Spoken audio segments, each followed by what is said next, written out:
Salam saudara-saudaraku yang terkasih.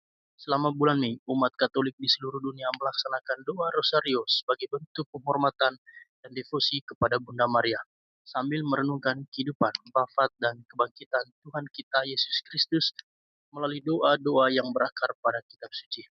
Namun, yang menjadi pertanyaannya, benarkah doa Rosario itu tidak ada secara biblis? Simak penjelasannya. Doa doa apa doa rosarionya saya masih agak janggal sih menurut saya. Okay. Itu aja sih.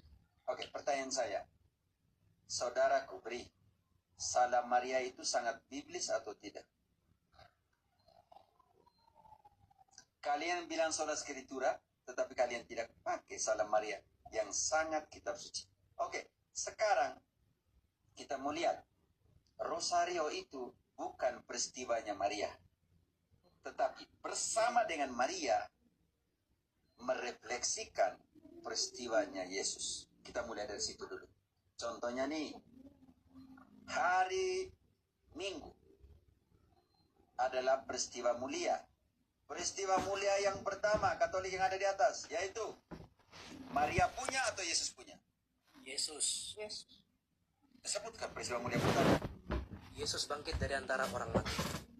Beri bersama Maria merenungkan peristiwa kebangkitannya siapa? Yesus. Kedua, Yesus naik ke surga. Ketiga, Roh Kudus turun atas para rasul. keempat, Maria diangkat ke surga. kelima, Maria dimahkotai di surga. semua ada dalam kitab suci. Kita mau lihat Maria dimahkotai. Perempuan di dalam Wahyu 12 ayat 1 punya apa di dia punya kepala?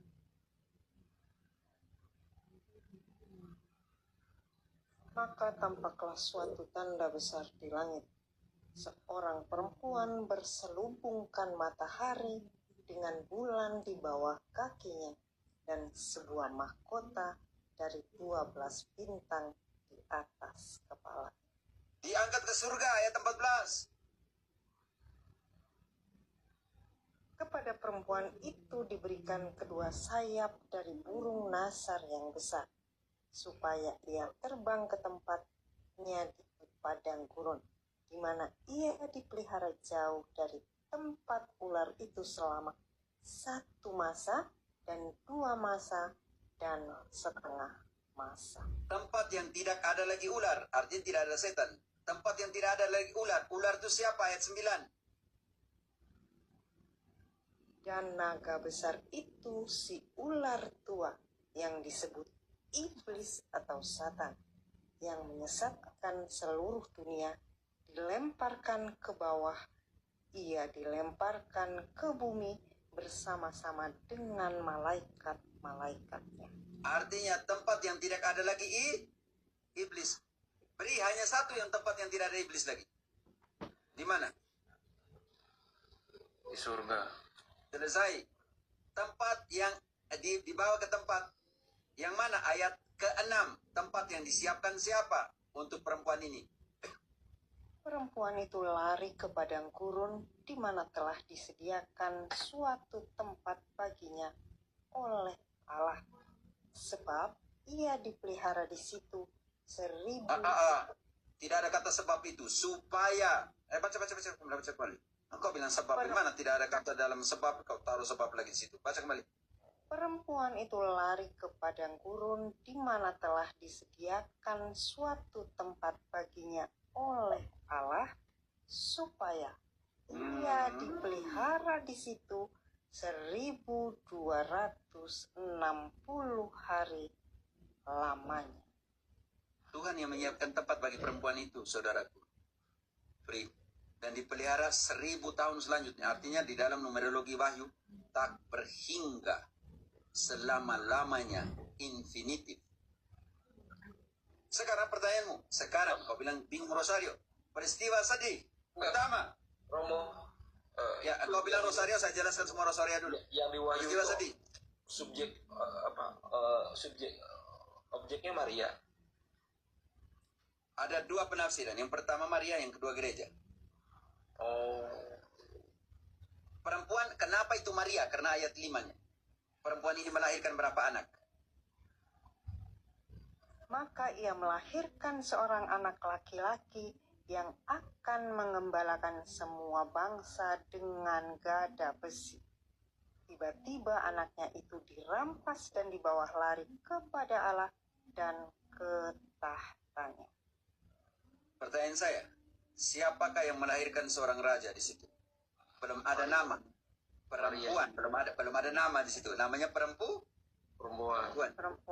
Karena kita ini engkau tahan di situ, itu penting, pertanyaan penting sekali. Oke, Robert, engkau ke Lukas, Robert, engkau ke Lukas 1 ayat 32. Kita kembali yang tadi. Bri, perempuan itu melahirkan berapa anak? 1. Dan anak itu mengembalakan semua bangsa dengan gada besi, artinya dia seorang raja. Mau tahu lagi penekanan di ayat itu? Dia dibawa ke tahtanya. Dan kita harus tahu bahwa perempuan itu melahirkan seorang raja. Kalau begitu, di dalam pernyataan malaikat Gabriel, perempuan yang melahirkan seorang raja itu siapa? Oke, Lukas 1 ayat 32. Ia akan menjadi besar dan akan disebut anak Allah yang maha tinggi. Dan Tuhan Allah akan mengaruniakan kepadanya tahta Daud, bapa leluhurnya.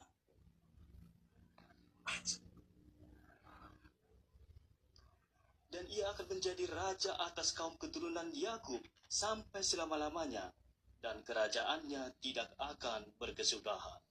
Engkau akan melahirkan seorang raja, tetapi engkau ini siapa? Ayat 26. Nama perawan itu siapa? Ayat 26. Dalam bulan yang ke-6, Allah menyuruh malaikat Gabriel pergi ke sebuah kota di Galilea bernama Nazaret, kepada seorang perawan yang bertunangan dengan seorang bernama Yusuf dari keluarga Daud. Nama perawan itu Maria. Siapa yang melahirkan seorang raja di Wahyu? Kalau begitu, Bri? Maria. Oke. Sekarang bagaimana pernyataan dalam konteks kedua adalah gereja, oke? Oke, ini penting sekali. Lihat kalian, penting sekali di situ. Kenapa? Karena ayat 17-nya, Indri. Anggota gereja. 17. Maka masih Wahyu 12 kan, Pater? Ya, saya bilang engkau dari Wahyu 12, engkau lari kemana? Engkau tahan di situ. Maka marahlah naga itu kepada perempuan itu, lalu pergi memerangi keturunannya yang lain, yang menuruti hukum-hukum Allah dan memiliki kesaksian Yesus. Itulah anggota gereja. Saya lebih memilih kepada Maria karena ayat 1, ayat 5 melahirkan, ayat 17 dia dibenci oleh setan, iblis, supaya memenuhi nubuatan dari Kejadian 3 ayat 15. Melakukan permusuhan dan melakukan permusuhan antara keturunanmu dan keturunannya. Beri yang kau bisa mengerti. Karena itu, semua yang membenci gereja adalah iblis. Karena itu, yang omong buruk tentang Bunda Maria adalah iblis. Yang menjelekkan Bunda Maria adalah iblis. Karena engkau tanya tentang Rosario, saya tidak akan fokus di Mariologi. Oke, yang peristiwa sedih. Pertama, Yesus berdoa kepada Bapanya di surga dalam sakratul maut. Indri, engkau baca. Yang kedua berarti Yesus didera. Ketiga, Yesus dimahkotai duri. keempat, Yesus memanggul salibnya ke Kalvari. kelima, Yesus wafat di salib. misteri tentang Yesus. Peristiwa gembira pertama, Maria menerima kabar gembira dari malaikat Gabriel. Lukas 1:26. Kedua, Maria mengunjungi Elisabet. Lukas 1:39. Ketiga, Yesus dilahirkan di Bethlehem. Lukas 2, Markus, Yohanes tidak. Oke, yang ketiga, yang keempat. Yesus dipersembahkan ke bait Allah. Lukas 2:3. Kelima. Yesus ditemukan dalam bait Allah. Lukas 2:38. Demikian ya teman-teman penjelasan dari Romo Cafe tentang doa Rosario. Dari penjelasan Romo Cafe sudah sangat terlihat jelas ya Bapak ya. Doa Rosario itu adalah memiliki dasar yang kuat secara biblis. Karena doa-doanya diambil dari kitab suci dan inti peristiwanya berpusat pada karya keselamatan Yesus Kristus. Mulai dari kelahiran, sengsara, wafat hingga kebangkitannya. Tadi sudah dijelaskan beberapa ayat yang diambil dari kitab suci oleh Romo Cafe. Dalam Rosario, Bunda Maria dihormati sebagai ibu yang setia dan teladan iman, yang justru mengarahkan kita untuk semakin dekat kepada Yesus, bukan menggantikan pusat iman kita. Karena itu Rosario pada dasarnya adalah doa yang mengajak umat untuk merenungkan Yesus bersama Maria. Sikap kasih kepada Maria tidak terpisah dari kasih kepada Kristus. Sebab ia selalu membawa kita kepada putranya. Maka penting bagi kita untuk memahami iman ini ya, dengan benar dan tidak menilainya secara keliru, agar tidak jatuh pada sikap yang menjauhkan kita dari semangat kasih dan persatuan dalam iman akan Kristus Yesus. Ya teman-teman, saya masih ingat tadi perkataan dari Romo Cafe bahwa siapa yang membenci Maria, siapa yang menolak Maria, siapa yang membicarakan hal-hal yang tidak sepantasnya kepada Maria, sama seperti iblis.